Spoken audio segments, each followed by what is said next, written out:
ਸੋ ਇਹ ਦੱਸੋ ਵੀ ਜਦੋਂ ਕੋਈ ਅਸਾਈਲਮ ਵਾਲਾ ਐਪਲੀਕੈਂਟ ਤੁਹਾਡੇ ਕੋਲ ਆਉਂਦਾ, ਤੁਸੀਂ ਉਹ ਤੋਂ ਕੀ ਐਕਸਪੈਕਟ ਕਰਦੇ ਆ? ਤੇ ਕਿਸ ਤਰ੍ਹਾਂ ਜਿਹੜਾ ਆ ਤੁਸੀਂ ਮੇਕ ਸ਼ੋਰ ਕਰਦੇ ਆ ਵੀ ਉਹਦੀ ਸਟੇਟਮੈਂਟ ਕੀ, ਉਹਦੀ ਜਿਹੜੀ ਸਟੋਰੀ ਆ, ਕੀ ਉਹਦਾ ਡੈਕਲੇਰੇਸ਼ਨ, ਸਾਰਾ ਕੁਝ ਇਹਦੇ ਬਾਰੇ ਦੱਸੋ ਵੀ ਕਿਸ ਤਰ੍ਹਾਂ ਤੁਸੀਂ ਜਿਹੜਾ ਕਲਾਇੰਟ ਆ, ਤੁਹਾਨੂੰ ਲੱਗਦਾ ਵੀ ਇਹ ਸਹੀ ਆ ਵੀ ਮੈਂ ਲਊਂਗਾ ਜਾਂ ਇਸ ਨੂੰ ਨਾ ਕਰੂੰਗਾ? ਇਹਦਾ ਹੁਣ ਏਦਾਂ ਵਾ ਕਿ ਐਗਜ਼ਾਮਪਲ ਹੀ ਦੇ ਦਿੰਦਾ, ਕੋਈ ਵਰੁਣ ਘੋਤਰਾ ਬੰਦਾ ਵਾ, ਕਹਿੰਦਾ ਨੋਟ ਗੁੱਡ ਅਟਰਨੀ, ਨਾ ਫਸਿਓ ਪੰਜਾਬੀ ਰੇਡੀਓ ਵਾਲੇ, ਉਹ ਬੰਦੇ ਨੂੰ ਫਸਾਉਂਦੇ ਆ, ਦੇ ਗੋਟ ਮਨੀ ਫਰੋਮ ਐਡਵਰਟਾਈਜ਼ਿੰਗ। ਇਹ ਵਰੁਣ ਘੋਤਰਾ ਦਾ ਕਿ ਦੇ ਗੋਟ ਮਨੀ ਫਰੋਮ ਐਡਵਰਟਾਈਜ਼ਿੰਗ। ਪਹਿਲਾਂ ਤਾਂ ਕੌਣ ਆ ਬਈ ਇਹ ਬੰਦਾ, ਹੈ ਨਾ? ਤੈਨੂੰ ਪਤਾ ਵਾ ਕਿ ਕੀ ਮਨੀ ਐਡਵਰਟਾਈਜ਼ਮੈਂਟ ਲਈ ਦਿੱਤਾ? ਦੂਸਰਾ ਇੱਦਾਂ ਕਿ ਜੇ ਤੇਰਾ ਕੇਸ ਜੈਨੂਇਨ ਸੀਗਾ ਫਿਰ ਤੈਨੂੰ ਕਾਹਦੀ ਪ੍ਰੋਬਲਮ ਆ? ਕਿ ਜੇ ਤੂੰ ਟਰੈਕ ਰੈਕਡ ਦੇਖ ਆਪਣਾ, ਹੈ ਨਾ, ਪਹਿਲਾਂ ਕਿ ਕਿੱਥੇ ਕੇਸ ਕਿਹਦੇ ਅਪਰੂਵ ਹੁੰਦੇ ਆ, ਕਿਹਦੇ ਨਹੀਂ ਹੁੰਦੇ ਆ। ਸੋ ਜਿਹੜਾ ਬੰਦਾ ਸ਼ੋਰ ਕਰਦਾ ਕਿ ਨਹੀਂ ਯਾਰ ਵਕੀਲ ਮਾੜਾ, ਉਹ ਬੰਦਾ ਉਹੀ ਸ਼ੋਰ ਕਰਦਾ ਜਿਹੜਾ ਆ ਕੇ ਸਾਨੂੰ ਪਹਿਲਾਂ ਕਹਿੰਦਾ ਕਿ ਮੇਰਾ ਨਕਲੀ ਕੇਸ ਬਣਾ ਦਿਓ। ਜੀ। ਸੋ ਇਦਾਂ ਦੇ ਬਹੁਤ ਬੰਦੇ ਜਿਹੜੇ ਬੈਠੇ ਆ ਕਿ ਅਪਫਰੰਟ ਬੰਦਾ ਆਂਦਾ ਕਿ ਵਕੀਲ ਪੁੱਛ ਕੇ ਥੱਕ ਜਾਂਦਾ, ਯਾਰ ਦੱਸ ਤੇਰੇ ਨਾਲ ਕੁਛ ਹੋਇਆ? ਨਹੀਂ ਯਾਰ ਮੇਰੇ ਨਾਲ ਤਾਂ ਕੁਛ ਹੋਇਆ ਨਹੀਂ, ਤੁਹਾਨੂੰ ਪਤਾ ਹੀ ਆ, ਤੁਸੀਂ ਮੇਰਾ ਕਰਕੇ ਦਿਓ, ਤੁਹਾਨੂੰ ਕਾਹਦੇ ਪੈਸੇ ਦੇਣੇ ਆ। ਸੋ ਉਹ ਬੰਦਾ ਦਾ ਕੇਸ 100% ਜਿਹੜਾ ਛੱਡਣਾ ਪੈਂਦਾ, ਕਿਉਂਕਿ ਜਿਹੜਾ ਵਕੀਲ ਦਾ ਉਹਦਾ ਇੱਕ ਲੀਗਲ ਜਿਹੜਾ ਰੋਲ ਆ। ਸੋ ਉਹ ਬੰਦਾ ਆਪਣੇ ਕੋਲ ਇੱਦਾਂ ਦਾ ਬੰਦਾ ਕਦੀ ਖੁਸ਼ ਨਹੀਂ ਹੁੰਦਾ। ਉਹਨੇ ਰੌਲਾ ਪਾਈ ਜਾਣਾ ਫੋਰਮਾਂ ਤੇ, ਸੋਸ਼ਲ ਮੀਡੀਆ ਤੇ ਕਿ ਵਕੀਲ ਮਾੜਾ ਵਾ। ਸੋ ਜਦੋਂ ਤੋਂ ਡੇ 1 ਤੋਂ ਹੀ ਜਿਹੜਾ ਸੀਗਾ ਨਾ ਸ਼ੋਅ ਆਪਾਂ ਕੀਤਾ ਸੀਗਾ, ਬੜੀ ਕਲੀਅਰਲੀ ਗੱਲ ਦੱਸੀ ਸੀਗੀ। ਤੇ ਤੁਸੀਂ ਦੇਖੋ ਕਿ ਕੇਸ ਵੀ ਸਾਡੇ ਵਧੇ ਆ, ਬਿਜ਼ਨਸ ਵੀ ਵਧਿਆ ਵਾ, ਸਾਰਾ ਕੁਛ, ਕੇਸ ਪਾਸ ਵੀ ਜਿਹੜੇ ਹੋਏ ਆ। ਤੇ ਜਿਹੜੇ ਬੰਦੇ ਆਏ ਆ ਕੀਤਾ, ਕਿਉਂਕਿ ਜਦੋਂ ਬੰਦਾ ਆ ਕੇ ਬੈਠਾ ਉਹਨੇ ਸਾਨੂੰ ਦੱਸਿਆ ਕਿ ਉਹਨੂੰ ਬੰਦੇ ਦੇ ਮੂੰਹੋਂ ਹਰੇਕ ਕੱਲੀ-ਕੱਲੀ ਗੱਲ ਜਿਹੜੀ ਨਿਕਲੀ ਆ ਜਦੋਂ ਉਹ ਜਾਂਦੀ ਆ, ਉਹ ਬੰਦੇ ਦੀ ਤਿਆਰੀ ਜਿਹੜੀ ਆ ਉਹ ਡੇ 1 ਤੋਂ ਆ। ਉਹ ਕੋਈ ਏਦਾਂ ਨਹੀਂ ਕਿ ਜੱਜ ਦੇ ਮੂਹਰੇ ਮੇਰਾ ਕੇਸ ਆ ਗਿਆ, ਮੈਂ ਕੋਈ ਤਿਆਰੀ ਕਰਨੀ ਹੈ ਨਾ। ਸਾਨੂੰ ਕੋਈ ਕਹਿੰਦੇ ਭਾਜੀ ਤਿਆਰੀ ਕਿੱਦਾਂ ਕਰਾਓਗੇ? ਤਿਆਰੀ ਕਿੱਦਾਂ ਮਤਲਬ ਹੁਣ ਜਦੋਂ ਬੰਦਾ ਦੱਸ ਰਿਹਾ, ਫਿਰ ਉਹ ਮਲਟੀਪਲ ਟਾਈਮ ਆਉਂਦਾ, ਬਹਿੰਦਾ, ਕੋਈ ਸਵਾਲ ਜਵਾਬ ਪੁੱਛੇ ਜਾਂਦੇ ਆ। ਸ਼ੋਅ ਤੇ ਸਾਨੂੰ ਸੁਣਦਾ, ਸਾਨੂੰ ਸਮਝਦਾ ਕਿ ਵਕੀਲ ਕੀ ਆ, ਕੀ ਇਨਫੋਰਮੇਸ਼ਨ ਦੇ ਰਿਹਾ। ਜਿਹੜੀ ਤਾਂ ਆਡੀਅנס ਉਹ ਵਾਲੀ ਆ, ਜੁੜੀ ਹੋਈ ਆ ਸ਼ੋਅ ਦੇ ਨਾਲ, ਸਮਝਦੀ ਆ, ਇੰਟੈਲੀਜੈਂਟ ਆ, ਸਿੱਖਣਾ ਚਾਹੁੰਦੀ ਆ, ਉਹਦਾ ਜ਼ੀਰੋ ਪ੍ਰੋਬਲਮ ਆ। ਸਾਰੇ ਮੁੱਦੇ ਉਹਨਾਂ ਦੇ ਕਈ ਤਾਂ ਇੱਦਾਂ ਦੇ ਆ ਕਿ ਦੂਜੇ ਵਕੀਲ ਨਾਲ ਕਹੋਗੇ, ਉਹ ਕਹਿੰਦੇ ਕਿ ਯਾਰ ਵੀਡੀਓ ਦੇਖ ਕੇ ਤੁਹਾਡੀ ਪਾਸ ਜਿੱਦਾਂ ਹੋ ਗਈ ਪਿਛਲੀ ਵਾਰੀ ਜਿੱਦਾਂ ਸ਼ੋਅ ਕਵਰ ਕੀਤਾ ਹੈਗਾ, ਬੰਦਾ ਕਹਿੰਦਾ ਯਾਰ ਮੇਰਾ ਹੋਰ ਵਕੀਲ ਕੋਲ ਕੇਸ ਲੱਗਾ, ਆਲੇ ਟੌਪਿਕ ਤੇ ਕਵਰ ਕਰ ਲਿਓ, ਹੈਲਪ ਹੋ ਜੂਗੀ। ਜੀ। ਕਈ ਵਾਰੀ ਕੋਰਟ ਰੂਮ ਦਾ ਆਪਾਂ ਮਾਹੌਲ ਵਗੈਰਾ ਜਿਹੜਾ ਦੱਸੀਦਾ ਕਿ ਜੱਜ ਏਦਾਂ, ਸਰਕਾਰੀ ਵਕੀਲ ਇੱਥੇ ਬਹਿੰਦਾ, ਤੇ ਬੰਦੇ ਆਉਂਦੇ ਉਹ ਕਹਿੰਦੇ ਯਾਰ ਕੋਰਟ ਗਏ ਤਾਂ ਨਹੀਂ ਸੀਗੇ, ਪਰ ਪਹਿਲਾਂ ਹੀ ਜਿਹੜੀ ਝਲਕ ਸਾਰੀ ਮਿਲ ਗਈ ਕਿ ਕੀ ਉੱਥੇ ਮਾਹੌਲ ਹੁੰਦਾ, ਪਾਰਕਿੰਗ ਤੋਂ ਲੈ ਕੇ ਜੱਜਾਂ ਦੇ ਬਹਿਣ ਤੱਕ, ਹੈ ਨਾ।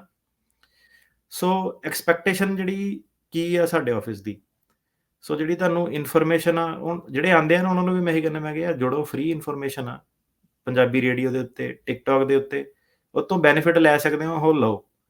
ਭਾਵੇਂ ਵਕੀਲ ਆਪਾਂ, ਭਾਵੇਂ ਕੋਈ ਹੈ, ਹੈ ਨਾ। ਇਹ ਤੋਂ ਜ਼ਿਆਦਾ ਕੁਛ ਨਹੀਂ। ਬਾਕੀ ਜਿਹਨੇ ਰੌਲਾ ਪਾਉਣਾ ਪਾਈ ਜਾਵੇ, ਕੋਈ ਫ਼ਰਕ ਨਹੀਂ, ਹੈ ਨਾ। ਆਪਣੀ ਹਾਥੀ ਦੀ ਨਾਲੇ ਗੱਲ। ਇਹ ਜੀ ਗੱਲ ਇਹ ਆ ਵੀ ਤੁਸੀਂ ਕਦੇ ਨਹੀਂ ਕਹਿੰਦੇ ਵੀ ਮੇਰੇ ਕੋਲ ਆਓ, ਹਨਾ? ਤੁਸੀਂ ਹਮੇਸ਼ਾ ਕਹਿੰਦੇ ਚਾਹੇ ਕਿਸੇ ਵੀ ਵਕੀਲ ਕੋਲ ਆ, ਸ਼ੋਅ ਸੁਣੋ ਤਾਂ ਕਿ ਤੁਹਾਡੇ ਕੇਸ ਦੇ ਵਿੱਚ ਜਿਹੜੀ ਆ ਮਦਦ ਹੋ ਜਾਏ।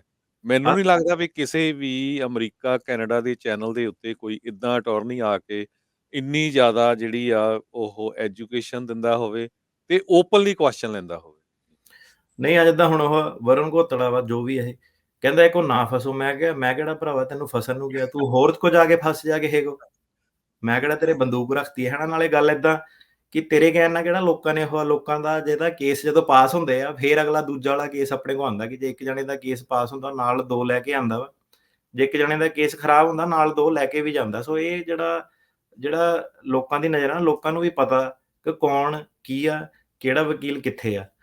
ਤੇ ਹੁਣ ਇਹਦੇ ਵਿੱਚ ਕੀ ਆ ਕਿ ਸਾਡੇ ਜੇ ਗੱਲ ਕਰੀਏ ਤਾਂ ਇਹ ਜਿਹੜਾ ਰੇਡੀਓ ਦੇ ਮਾਧਿਅਮ ਤੇ ਅੱਜ ਦੀ ਜਿਹੜੀ ਐਪੀਸੋਡ ਆ, ਕਿ ਕਈ ਚੀਜ਼ਾਂ ਮੈਂ ਕਲੀਅਰ ਕਰਨਾ ਚਾਹੁੰਦਾ ਕਿ ਕਿੱਦਾਂ ਹੁਣ ਜਿਹੜਾ ਆ ਰਿਹਾ ਹੈ ਨਾ ਬੰਦਾ, ਜੇ ਉਹ ਬੰਦੇ ਦੇ ਵਿੱਚ ਦਮ ਹੈਗਾ, ਜੇ ਉਹਨੇ ਪਾਰਟਿਸਿਪੇਸ਼ਨ ਕੀਤੀ ਆ, ਉਹਦੇ ਕੋਲ ਫੋਟੋਆਂ ਦਾ ਪ੍ਰੂਫ ਹੈਗਾ, ਉਹ ਅਮਰੀਕਾ ਦੇ ਵਿੱਚ ਪਾਰਟਿਸਿਪੇਸ਼ਨ ਕਰ ਰਿਹਾ, ਉਹ ਬੰਦੇ ਨੂੰ ਪੋਲੀਟੀਕਲ ਨੌਲੇਜ ਜਿਹੜੀ ਸਾਰੀ ਹੈਗੀ ਆ ਆਪਣੀ, ਜੇ ਉਹਦਾ ਸਿਆਸੀ ਕੇਸ ਆ ਜਾਂ ਧਾਰਮਿਕ ਕੇਸ ਆ, ਜੇ ਬੰਦੇ ਨੂੰ ਸਾਰੀ ਜਿਹੜੀ ਨੌਲੇਜ ਹੈਗੀ ਆ ਕਿ ਪਾਰਟੀ ਕਦੋਂ ਬਣੀ ਸੀ ਤੋਂ ਲੈ ਕੇ ਫੰਕਸ਼ਨਿੰਗਸ ਉਹਦੇ ਕੀ ਆ।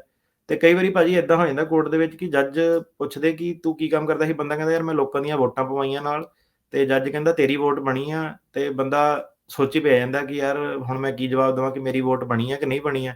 ਜੇ ਕਹੂਗਾ ਬਣੀ ਆ, ਜੱਜ ਨੇ ਕਹਿਣਾ ਦਿਖਾ ਕਿੱਥੇ ਆ, ਸਬਮਿਟ ਕਿਉਂ ਨਹੀਂ ਕੀਤੀ।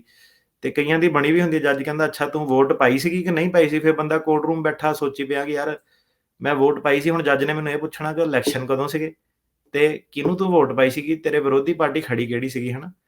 ਸੋ ਇਹ ਹੈ ਕਿ ਜੇ ਬੰਦੇ ਦੇ ਵਿੱਚ ਦਮ ਹੈਗਾ, ਉਹਨੇ ਵਾਕਈ ਪੋਲੀਟੀਕਲ ਐਕਟੀਵਿਟੀਆਂ ਕੀਤੀਆਂ, ਉਹਨੂੰ ਇਲੈਕਸ਼ਨ ਤੋਂ ਲੈ ਕੇ ਕਦੋਂ ਇਲੈਕਸ਼ਨ ਸੀਗੇ, ਕੀ ਸੀਗਾ, ਸਾਰੀ ਜਿਹੜੀ ਇਨਫੋਰਮੇਸ਼ਨ ਉਹਨੂੰ ਹੈਗੀ ਆ, ਉਹ ਸਾਨੂੰ ਆਪਣੇ ਵਕੀਲ ਨੂੰ ਜਿਹੜੀ ਇਨਫੋਰਮੇਸ਼ਨ ਉਹ ਦਿੰਦਾ, ਤੇ ਵਕੀਲ ਦਾ ਜਿਹੜਾ ਕੰਮ ਹੋ ਜਾਂਦਾ ਲੀਗਲ ਵਾਲਾ ਕਿ ਤੂੰ ਕਿਸੇ ਹੋਰ ਸਟੇਟ ਰੀਲੋਕੇਟ ਕਰ ਸਕਦਾ ਕਿ ਨਹੀਂ ਕਰ ਸਕਦਾ, ਜਿਹੜੇ ਟੈਕਨੀਕਲ ਜਿਹੜੇ ਮੁੱਦੇ ਆ ਜਾਂਦੇ ਆ, ਫਰਮ ਰੀਸੈਟਲਮੈਂਟ ਬਾਰ ਦੇ, ਹੁਣ ਇਟਲੀ ਵਾਲੇ ਕਿੱਡੇ ਔਖੇ ਤੋਂ ਔਖੇ 5-5 6-6 ਹੀਰਿੰਗਾਂ ਪਵਾ ਕੇ ਵੀ ਕੇਸ ਜਿਹੜੇ ਆਪਾਂ ਕੱਢੇ ਆ, ਹਨਾ।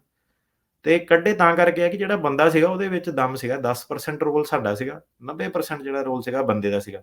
ਜੀ। ਤੇ ਜਿਹੜਾ ਸਾਡਾ ਰੋਲ ਇਹ ਹੈ ਕਿ ਸ਼ੋਅ ਦੇ ਰਾਹੀਂ ਇਨਫੋਰਮੇਸ਼ਨ ਦੇਣੀ, ਉਹ ਇਨਫੋਰਮੇਸ਼ਨ ਨੂੰ ਬੰਦੇ ਨੇ ਕਿੱਦਾਂ ਯੂਜ਼ ਕਰਨਾ ਉਹ ਬੰਦੇ ਤੇ ਆ। ਤੇ ਅਲਟੀਮੇਟਲੀ ਸਟ੍ਰਿਕਟ ਪਾਲਿਸੀ ਜਿਹੜੀ ਹੈਗੀ ਆ ਕਿ ਹੋਣਾ ਆਫਿਸ ਦੇ ਵਿੱਚ ਉਹੀ ਆ ਜੋ ਬੰਦਾ ਦੱਸਦਾ ਵਾ। ਜਿਹੜਾ ਬੰਦਾ ਹੁਣ ਸਾਨੂੰ ਕਹਿੰਦਾ ਕਿ ਨਹੀਂ ਮੇਰਾ ਕੇਸ ਨਹੀਂ ਹੈਗਾ ਤਾਂ ਤੁਸੀਂ ਤਾਂ ਕੁਛ ਕਰੋਗੇ, ਉਹਨੂੰ ਸਿੱਧੀ ਤੇ ਸਾਫ਼ ਨਾ ਵਾ। ਤੇ ਉਹ ਕਈ ਵਾਰੀ ਕਹਿੰਦੇ ਕਿ ਨਹੀਂ ਭਾਜੀ ਪੁੱਛ ਪਰਸਨਲ ਮਿਲ ਲੈਂਦੇ ਆ, ਪਰਸਨਲ ਮਿਲ ਲੈਂਦੇ ਆ। ਮੈਂ ਕਿਹਾ ਯਾਰ ਪਰਸਨਲ ਕੀ ਮਿਲਣਾ, ਉਹ ਵੀ ਫੋਨ ਤੇ ਵੀ ਉਹੀ ਆ, ਸੋਸ਼ਲ ਮੀਡੀਆ ਤੇ ਵੀ ਉਹੀ ਆ, ਆਫਿਸ ਆਉਂਗੇ ਤਾਂ ਵੀ ਉਹੀ ਆ, ਹਨਾ। ਤੇ ਇਹ ਸਾਰਾ ਕਰਨ ਦੇ ਬਾਵਜੂਦ ਵੀ ਜਦੋਂ ਮੈਂ ਨਵਾਂ-ਨਵਾਂ ਕੰਮ ਸ਼ੁਰੂ ਕੀਤਾ ਹੈਗਾ, 10 ਚੋਂ 9 ਬੰਦੇ ਚੱਲ ਜਾਂਦੇ ਕਿ ਯਾਰ ਤੂੰ ਤਾਂ ਨਵਾਂ ਸ਼ੋਕਰਾ ਵਾ, ਤੈਨੂੰ ਨਾਲੇ ਤੂੰ ਕਹਿੰਦਾ ਸਾਡੀ ਹੈਲਪ ਨਹੀਂ ਕਰਨੀ। ਪਰ ਮੈਂ ਕਿਹਾ ਫੇਰ ਵੀ ਇੱਕ ਅੱਜ ਦਾ ਦਿਨ ਆ ਕਿ approval rating, number of cases, staff the size, office the size, ਸਾਰਾ ਕੁਝ ਦੇਖੋ ਕਿ ਮੈਂ ਕਿਹਾ ਇਹ ਸਾਰਾ ਕਹਿਣ ਦੇ ਬਾਵਜੂਦ ਵੀ ਦੇਖ ਲਓ ਕਿ ਕੰਮ ਵਧਿਆ ਆਪਣਾ, ਸਪੋਰਟ ਕਾਫ਼ੀ ਲੋਕਾਂ ਨੇ ਕੀਤੀ। ਰੇਡੀਓ ਦੇ ਰਾਹੀਂ, ਸੋਸ਼ਲ ਮੀਡੀਆ ਦੇ ਰਾਹੀਂ ਲੋਕਾਂ ਨੂੰ ਵੀ ਜਿਹੜਾ ਫਾਇਦਾ ਹੋਇਆ ਕਿ ਆਪਣਾ ਜਿਹੜਾ ਪੱਖ ਜਦੋਂ ਬੰਦਾ ਇੱਕ ਸਿੱਧੇ ਜੱਜ ਨੂੰ ਰੱਖਦਾ, ਜੱਜ ਵੀ ਜਿਹੜਾ ਦੇਖਦਾ ਕਿ ਯਾਰ ਇਹ ਬੰਦਾ ਇਹ ਰੱਟੇਬਾਜ਼ ਨਹੀਂ ਹੈਗਾ, ਇਹਦੇ ਵਿੱਚ ਦਮ ਆ। ਜਦੋਂ ਸਰਕਾਰੀ ਵਕੀਲ ਕੁਐਸਚਨ ਪੁੱਛਦਾ, ਬੰਦੇ ਦੀ ਪਹਿਲਾਂ ਹੀ ਜਿਹੜੀ 100% ਜਿਹੜੀ ਅਵੇਅਰਨੈਸ ਉਹ ਹੁੰਦੀ ਆ। ਸੋ ਕੇਸ ਜਿਹੜਾ ਹੈਗਾ ਬੰਦਾ ਆਪਣੀ ਅਵੇਅਰਨੈਸ ਤੇ ਜਿਹੜਾ ਬੇਸ ਤੇ ਗਤੀਵਿਧੀ ਦੇ ਬੇਸ ਤੇ ਜਿੱਤਦਾ। ਸੋ ਇਹਦੇ ਵਿੱਚ ਕੋਈ ਦੋ ਰਾਏ ਨਹੀਂ ਹੈਗੀ। ਜੇ ਅੱਜ ਕੋਈ ਬੰਦਾ ਇੱਥੇ ਬੈਠਾ ਸੁਣ ਰਿਹਾ ਮੈਨੂੰ, ਭਾਵੇਂ ਉਹਦਾ ਕਿਸੇ ਹੋਰ ਵਕੀਲ ਕੋਲ ਕੇਸ ਆ, ਉਹਦੀ ਗਤੀਵਿਧੀ ਤੇ ਅਵੇਅਰਨੈਸ ਹੈਗੀ ਆ, ਉਹਨੇ ਕੇਸ ਜਿੱਤਣਾ।